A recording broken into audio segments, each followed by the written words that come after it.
Welcome to SPHX. I'm Daniel Valenzuela. I'm here with my co-host, Jonathan Cottrell, and we are at GCU, currently the nation's fastest growing university, certainly incredibly innovative. 65,000 online students here at GCU, 17,500 students on campus, 10,000 of which live on campus. President Brian Mueller is the primary reason for this. And President Mueller, what you're doing for this campus, for all of West Phoenix, and frankly, the city and the state, through education is really impressive. Thank you so much for being on Yes PHX. Tell us about the GCU story. How did we get here? It's a great story. It's a story of innovation. It's a story of free markets and getting access to public markets, to capital through public markets. In 2008, the school was in trouble. There were 900 students on the campus, and there was debt, and it was a deteriorating neighborhood. And we decided that this place could be very special for a lot of reasons. We went to the public markets with an idea. The public markets bought the idea. That gave us an infusion of capital. We brought the capital back, and we started to put it to use. Our goal was to create a private university that would be affordable to all socioeconomic classes of Americans.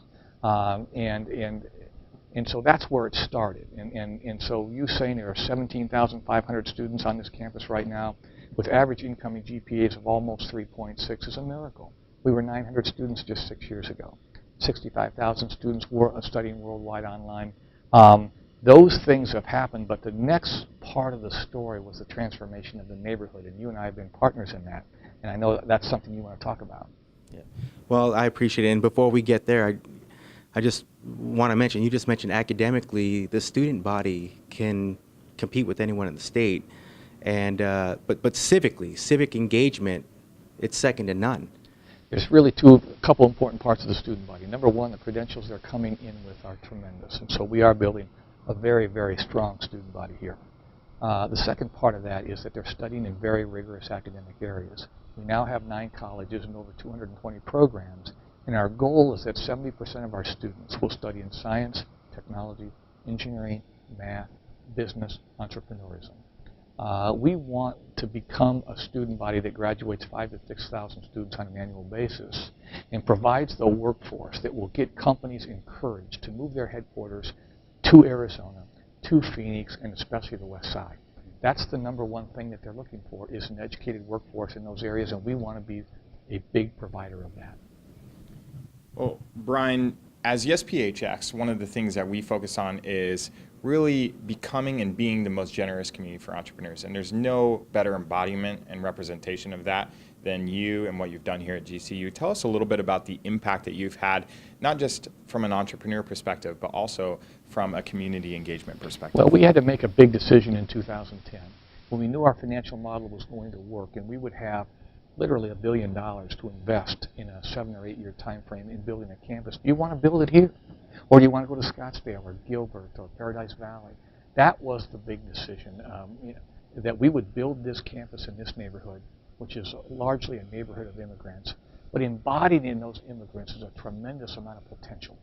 And so this was once a thriving middle-class neighborhood, but inner cities happen for a reason. We believe that if we put our stake in the ground and invested $1 billion in this campus and built it out to 30,000 students, we could become an economic engine that would restore prosperity to this side of town. And we wanted our students to be in the middle of all that. We wanted them to be involved in the hundreds of projects that are part of our 5-point plan so that they could experience and see what can happen when people come together around real partnerships that create real programs, that create real measurable results for people. Our Habitat program has caused home values to be up in our neighborhood 30%. Our partnership with the City of Phoenix Police has caused crime to go down 30%. Our partnerships with the public school systems has created an environment where we have 1,200 students providing mentoring and tutoring to 55 schools in this neighborhood. And yesterday, we had a major celebration at Alhambra High School, who in 3 years has gone from a D- failing school to this year being one of 7 schools in Arizona to win the Beat the Odds Gold Award. It's an unbelievable example of how our students working with their students, our faculty working with their faculty, And coming around a partnership can transform things in a incredible way.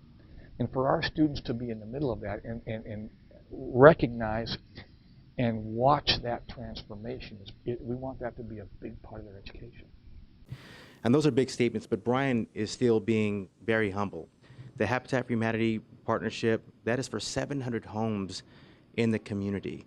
Working with those public education students, our neighbors, our kids over at Alhambra High School, you deserve as much that award as Alhambra High School, and I'm sure they would say the same. The list goes on and on and on. I know representing the city of Phoenix, it's been an honor to be your partner in this effort in this particular community. It's pretty interesting. When we do this show, we talk about tech, innovation, entrepreneurship, and education, and we have it all right here with GCU. Can you give us a couple of more examples on the education, entrepreneurship world, the Colangelo School of Business, the Kenyon Challenge, those types of things? Well, let me say that working with you and Christine Mackey and Paul Blue and Mayor Stanton, our university, our faculty and students in the city of Phoenix has come together in a way that over the last 3 or 4 years, what we can do together, we're just at the beginning of it. But I'll give you another example. There was a piece of land at 27th Avenue in Camelback. It was one of the worst places in Phoenix. It was a vacated spot with a swap mart and a hotel and just some bad stuff going there. We purchased that whole piece of land and we started to renovate that. In fact, we're way down the road on that. You guys have been a big partner with us on that. We have a new hotel. We have a new restaurant. We have an office complex that employs 2,700 people. But the most exciting thing is coming. It was the old swap mart, which is 140,000 square feet. What we're doing, together with the city of Phoenix, other West Valley cities, over 200 businesses that sit on 11 advisory boards, are trying to figure out how we're going to create that 140,000 square feet into a dynamic innovation center that will have new business incubation, that will have makerspace. Just talked to a company this morning that wants to grow lettuce in an indoor fashion to provide incredible nourishment to the schools in the area. We might partner with them on that. But that place is going to be an example of how when a city and a university and businesses in these industries and the K-12 world come together around bringing transformation to a community, what can happen? One of the big problems in the United States today is the deterioration of inner cities. It doesn't have to be that way. Through real partnerships that create real programs, we can create real measurable results in the lives of people, and that's happening here. And so it's the partnerships that are key to that innovation. And we also need leaders like you, because you have, on top of it all, you have a high level of education that you're teaching people as well, that you're providing for people as well. You're transforming this community through education. You have great opportunities like the Colangelo School of Business as an example, and the Kenyon Challenge, where lives are being changed and transformed in that way as well. You mentioned the Kenyon Challenge and the Colangelo School of Business. That's another great example of a partnership. We had a business school, but we needed a visionary. We needed somebody who was respected in the state of Arizona and throughout the country and throughout the world to provide leadership to that, and Mr. Colangelo has done that. What's happened since he took that over and started to paint a vision for what it could be is amazing. But it's another example of like-minded people coming together and forming partnerships and creating huge value. We've actually spun 12 businesses off of this business in the last 12 months. And those businesses are planted in this community, and they're coming out of the Colangelo School. And they're going to create jobs for people in the community. This is going to be a very desirable place to live again. People are moving into this community because housing values are up 30%. Crime is down 30%. We're going to have A-rated schools in this neighborhood. And one of the goals I have is for our students to, when they graduate, go out and get started off to a great career. But 10 years from now, come back with their families, drive through this neighborhood and say, you know what? I was at Grand Canyon and participated in all of that. I watched that happen. that shaped who I am as a graduate. That's our ultimate goal, because what we're doing here can be done in other places. Well, Brian, thank you so much for being with us today and sharing the story of GCU. And where can people learn more about Grand Canyon University and all that you're doing right now? Go to gcu.edu and you can find out a lot of things about Grand Canyon on our website. But what I highly encourage you to do is come out to the campus. Come out into a game, a concert, a theater event. Come and make yourself part of the campus. But most importantly, if you really have an interest, call me. I'd be happy to give you a tour, show you around, introduce you to our students, introduce you to our faculty members.